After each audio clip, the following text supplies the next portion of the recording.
ग्वालियर प्रवास पर पहुंची कथावाचक जया किशोरी ने राजनीति में धर्म के प्रवेश पर राजधर्म की सीख देते हुए कहा है कि धर्म राजनीति हो तो श्री कृष्ण जैसी राजनीति हो। धर्म में राजनीति का दुरुपयोग नहीं होना चाहिए।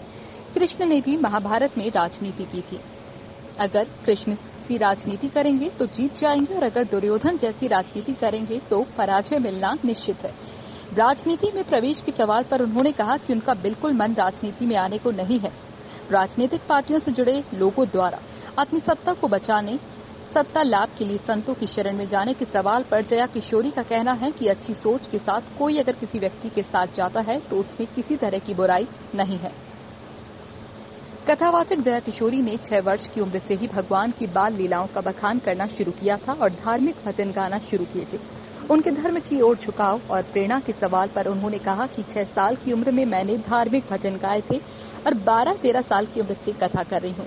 फिल्म आदि पुरुष में रामायण के पात्रों का गलत चित्रण होने और संवाद को लेकर मच रहे विवाद पर जया किशोरी ने कहा कि फिल्म कैसे पास हुई ये सरकार का मामला है और सरकार जाने, लेकिन मैं तो इतना ही कहना चाहूंगी कि आप जो देख रहे हैं वह देखिए, लेकिन उससे जुड़ी नॉलेज भी रखिए। खासकर बच्चों को छोटी उम्र से ही धार्मिक ग्रंथ और अध्यात्म की जानकारी दिए जाना जरूरी है। इतनी विशेष मुझे नहीं पता आप क्या बात करना चाह रहे हैं, लेकिन संतों की शरण में बिल्कुल जाना चाहिए।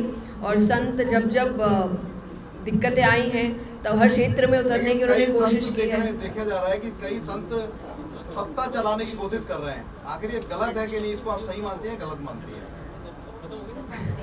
थोड़ा सा मतलब व्यक्तिगत ऐसा सवाल है, सत्य जो आप कहना। देखिए, अगर आप अच्छे से करेंगे, देश को आगे बढ़ाएंगे, तो चाहे वो साधारण व्यक्ति हो, बिजनेसमैन हो, संत हो, बहुत अच्छी बात है। अगर आप चीज़ों को खराब करने की कोशिश करेंगे तो एग्जैक्टली आप नॉर्मल इंसान हो, बिजनेसमैन हो कि संत हो, वो गलत ही है। आपका मोटिव देश को आगे ले जाना होना चाहिए, अच्छा काम देना होना चाहिए, अच्छी लाइफस्टाइल देना होना चाहिए, ग्रोथ होना चाहिए। तो चाहे व्यक्ति कोई भी हो, बात अच्छी हो।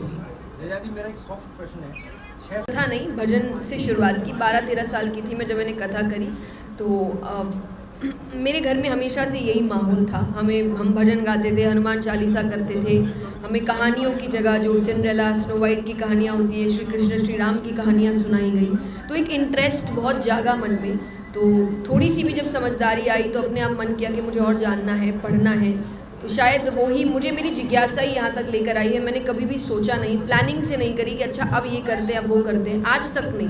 मोटिवेशन भी प्लानिंग नहीं थी, अचानक से हो गया। जब यूथ का ये प्रॉब्लम था कि वो 7 दिन नहीं दे सकते, तो हमने कहा 1 दिन देंगे। पहली कथा कहाँ पढ़ा? मेरी पहली कथा कोलकाता में थी। वहाँ पे श्याम बाबा का एक बहुत प्राचीन मंदिर है, गुजरी धाम, और मैंने मंदिर में ही पहली कथा करी थी। मेरा क्वेश्चन इनसे जुड़ा हुआ है। उन्होंने आप 6 साल से पहली कथा की थी। आपका सबसे पहला बूगी बूगी डांस उसमें था। कथा 12 साल की उम्र। आप एकदम डांस से कथा की तरफ बोली, उसके पीछे क्या कारण है?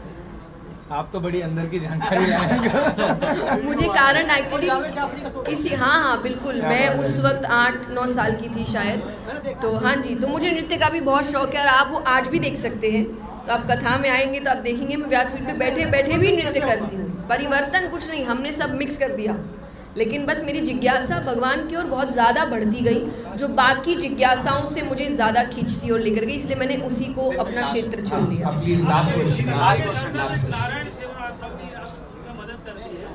हाँ जी, मैं उससे जुड़ी हुई हूँ। मेरी कथाएं स्पेशली जो लाइव होती है उसमें जो दान आता है वो नारायण सेवा संस्थान को ही जाता है, जो दिव्यांगों की सेवा करते हैं। तो इतना ही जुड़ाव मेरा है कि मुझसे अगर हो सके, कथा के दौरान हो सके, तो उनको दान का सहयोग जाए। एग्जैक्टली। यूथ आपको रोल मॉडल के रूप में दिखता है। आप यूथ को देशभक्ति और देशभक्ति के जज्बे और उनको अच्छे कामों में अच्छे संस्कार कहते हैं, उनके लिए क्या संदेश देना चाहिए?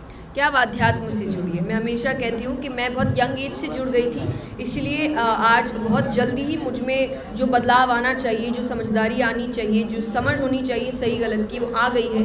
एंड वो सिर्फ और सिर्फ आध्यात्म की वजह से है, हमारे शास्त्रों की वजह से है। और हम हमेशा ओल्ड एज में डाल देते हैं चीज़, बुढ़ापे में सुनेंगे तब कोई फ़ायदा नहीं होता है। तो इसीलिए ज़रूरी है कि आप जल्द से जल्द आध्यात्म से जुड़े और आपको अपने सारे प्रॉब्लम्स के सलूशन मिल जाए। बॉस, एक मिनट, आप 4 लोग पूछ रहे हैं, एक लास्ट बात बता। मैडम जैसे डॉक्टर अपने बच्चे को डॉक्टर बनाना चाहता है, इंजीनियर पॉलिटिशियन, तो आप जैसे कथावाचक हैं तो आप चाहती हैं कि अपने आपके बच्चों की कथावाचक मेरे पापा कथावाचक नहीं है तो मैं बन गई। I don't